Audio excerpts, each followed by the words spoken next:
الدرجي المغرب خدمه الحظ وإسبانيا تستحق الخروج. مباريات كتلك تلعب لتفوز بها وليس لتمتع الجمهور. حفيظ الدرجي المعلق الجزائري في شبكة قنوات بي إن سبورتس على أن الحظ كان له دورا في تأهل للمنتخب المغربي للدور ربع النهائي أمام إسبانيا، مشيرا إلى أن هذا الأخير استحقت الإقصاء من مونديال قطر 2022. وقال الدرجي في مقابلة على قناة تلفزيونية جزائرية: الحظ لعب دورا كبيرا جدا بجانب المنتخب المغربي في مباراته مع إسبانيا، لأن هذا الأخير كان مستحوذا ومسيطرا على المقابلة.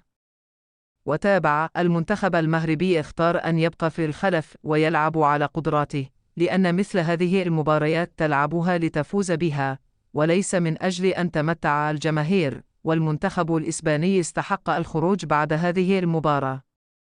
وكان المنتخب المغربي قد حسم تأهله إلى ربع نهائي كأس العالم قطر 2022 عقب تغلبه على نظيره الإسباني بالركلات الترجيحية من 3-0.